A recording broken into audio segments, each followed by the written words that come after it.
Un espace de coworking, c'est un vaste terme qui englobe pas mal de pratiques différentes. C'est un espace de travail partagé où on vient sous différentes formules de fréquentation, soit très régulièrement, soit de façon résidente, où on a un poste de travail.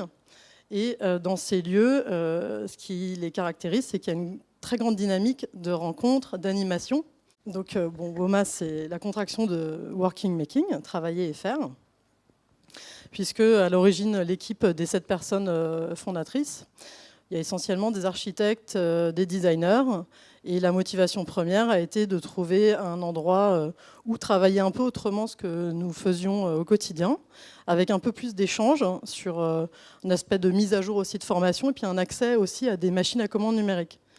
On a donc, nous, un espace nomade au rez-de-chaussée, qui est un espace très ouvert. L'espace nomade, c'est un grand bench partagé. Les gens arrivent le matin, ils posent leur ordinateur, là où il y a de la place, et ils passent leur journée à travailler. Donc on a des gens qui viennent très régulièrement, et puis d'autres qui viennent tous les 2 mois, de temps en temps. À l'étage, on a un espace de résidents. Nous, on a 12 postes résidents. Donc là, ce sont des gens qui sont ici pour une plus longue durée.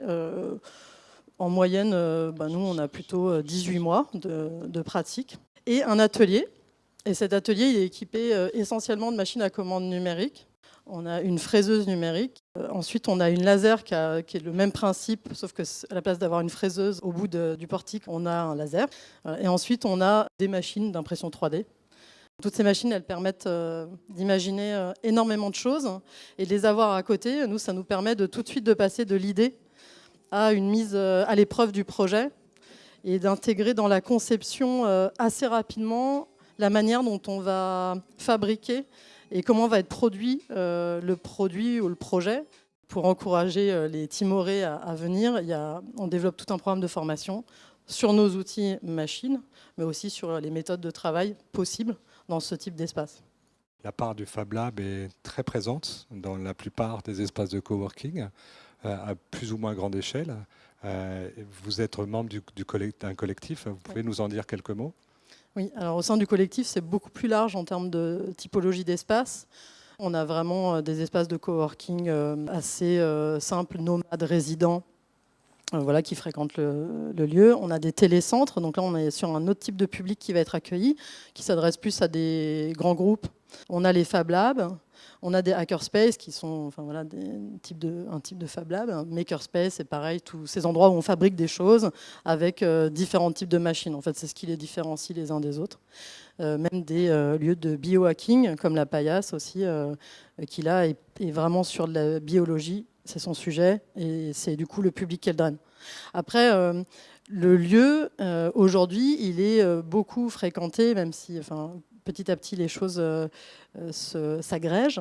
Dès le départ, il a été fréquenté de par nos réseaux et de par nos métiers, et du coup ce qu'on véhiculait par des designers et des architectes, et plutôt des métiers de la création plus largement, et artistes, etc. Et petit à petit, on a un autre public qui vient et qui comprend qu'il a tout à fait sa place aussi dans un lieu comme celui-ci.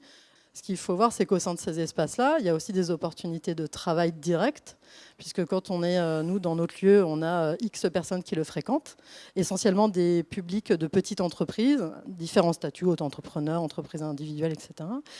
Mais ils ont des besoins qui sont ceux d'une entreprise, donc d'un comptable. Donc il y a des opportunités directes, et c'est important que ces lieux restent très mixtes et très mélangés. C'est Nicolas Debenoît que vous auriez dû avoir ce soir. Donc, je ne suis pas Nicolas Debenoît, pour ceux qui seraient venus pour Nicolas.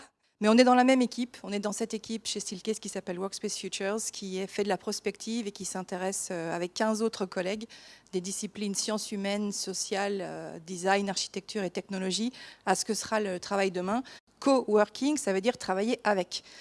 C'est né il y a 15-20 ans aux États-Unis, 20 ans plus précisément, par rébellion et par réaction au corporatisme, à la grande entreprise, dans tout ce qu'elle peut incarner de taille, de processus, de discipline, de rigueur. Et c'est né sur la côte ouest, comme beaucoup de ces tendances.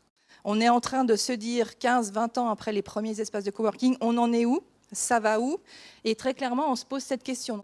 Est-ce que c'est une manière de se dire on a là des petites graines, des éléments de compréhension de ce que sera notre travail demain, avec tout ce que ça veut dire d'adaptation culturelle, des choses comme ça. Mais en tout cas, on essaye de le regarder dans ce sens-là.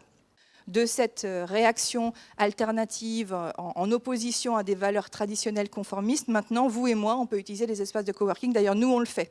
Changer d'environnement, sortir de sa zone de confort, des choses qu'on connaît, des pièces qu'on a l'habitude d'utiliser, et ben, ça nous fait réfléchir autrement.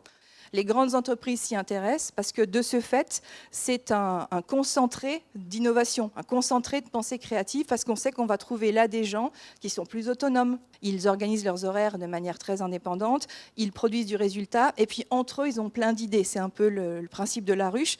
Ces lieux ne fonctionnent que quand il y a de l'animation. Un lieu tout seul ne fonctionne pas. Il n'y a personne qui vient et surtout personne ne revient, parce que ce qu'ils recherchent, c'est un accompagnement, c'est de la formation.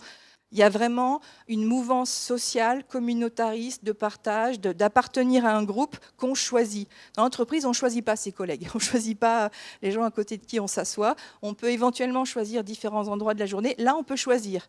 Et d'ailleurs, de plus en plus, les coworking vous choisissent aussi. C'est-à-dire qu'ils vont dire, Elisabeth, elle écrit des bouquins sympas, on en aurait bien besoin. On cherche parfois des rédacteurs ou des gens de son expérience. On va l'inviter à venir utiliser beaucoup notre espace de coworking parce que ça nous intéresse de l'avoir comme expert dans l'entreprise. Maintenant, il y a une sélection, parfois à l'entrée, entre guillemets, pour avoir une communauté qui tienne la route, qui soit homogène et qui avance bien ensemble. Au départ, ce mouvement se revendiquait vraiment comme des hackers. Donc c'est au sens du virus, c'est vraiment au sens de on va prendre ce qu'il y a de meilleur chez vous pour le réadapter. Et aujourd'hui, c'est beaucoup plus on partage parce que c'est du win-win pour tout le monde. Il y a plein de nouveaux formats d'événements. Peut-être que vous en faites aussi des mécathons. On organise beaucoup de choses pour que les gens apprennent même des techniques nouvelles de storytelling, de design thinking. Donc il y a un partage et un croisement des compétences dans ces lieux qui est beaucoup plus fort que dans n'importe quelle entreprise où c'est très institutionnalisé. C'est beaucoup plus simple dans ces lieux-là. Les tiers-lieux, dans leur globalité, sont les laboratoires du travail et de la ville de demain, ni plus ni moins. Pourquoi ?